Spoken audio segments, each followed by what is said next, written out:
سنة 1956 أعلن الرئيس الراحل جمال عبد الناصر تأميم قناة السويس وفرض حصار خانق على السفن الإسرائيلية، ونتيجة لهذا القرار صار العدوان الثلاثي على مصر بقيادة بريطانيا، فرنسا وإسرائيل، وهنا كشفت إسرائيل عن نقطة ضعف قاتلة لاقتصادها هو البحر، وانطرح السؤال الافتراضي: هل يمكن هزيمة إسرائيل من دون حرب شاملة؟ قبل أن نجاوب على السؤال لازم نسولف بكم شغلة تخص اقتصاد الكيان المحتل.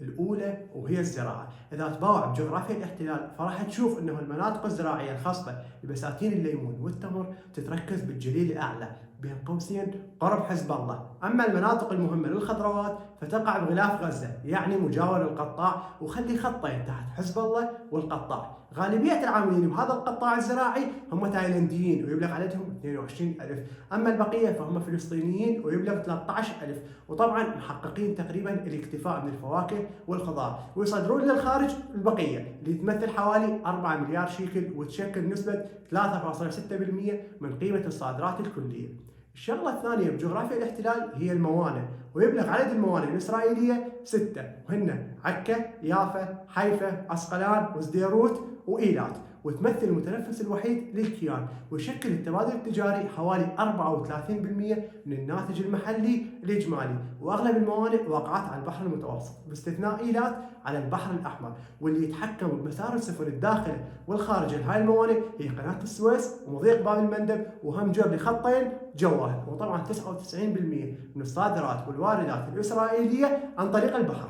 أما الشغلة الثالثة هي الاستثمارات الخارجية، واللي وصلت بالسنة السابقة حد $1,000,000,000، بغض النظر عن احتلال الحقول غاز جديدة بالبحر المتوسط، واللي يكون أصلا في مرمى نيران حزب الله، خصوصا بعد التهديدات الأخيرة. وهسه بعد ما حكينا عن أغلب نقاط قوة الاقتصاد راح أوضح لكم نقطة نقطة شلون ممكن يتفلشن.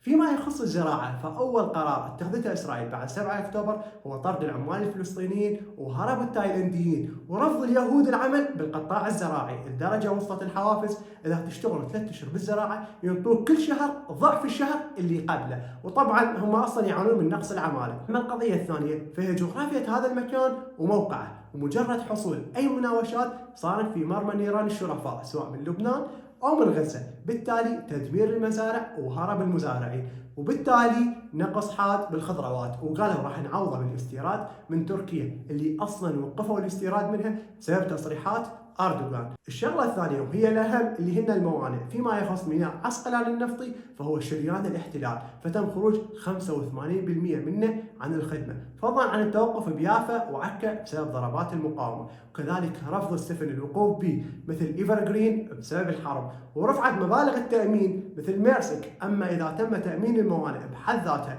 وهذا الشيء طبعا صعب، فالطريق لهاي الموانئ مو أمين، خصوصا بعد اعلان الحوثيين باليمن عن اغلاق مضيق باب المندب، وهذا الشيء اجبر شركات النقل الالمانيه على تغيير مسارها الراس الرجاء الصالح، يعني تكلفه اضافيه بملايين الدولارات. واذا صدق قامت امريكا بحماقه ضد الحوثيين فراح ينسد المضيق عن كل العالم، وراح يدخل العالم ازمه تضخم الاسعار وارتفاع جنوني باسعار النفط. بالنسبه لقناه السويس فمصر من الدول المطبعه، فمستبعد تسد القناه مره ثانيه، خصوصا انه الكهرباء المصريه تحت رحمه الكيان اللقيط بعد اعتمادها بشكل شبه تام على الغاز الاسرائيلي المسروق هو وارضه من فلسطين. الشغله الثالثه الاستثمارات الخارجيه.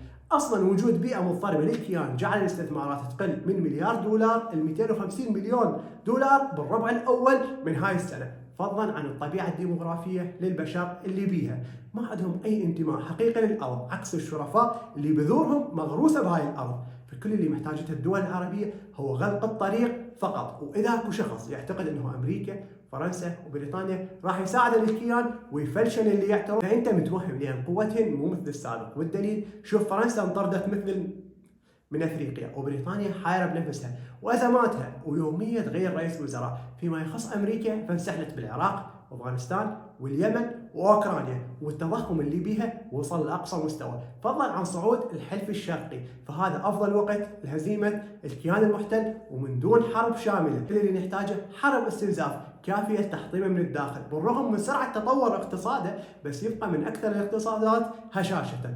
انا علي محمد، وهاي خلطه جغرافيا سياسه واقتصاد. في امان الله.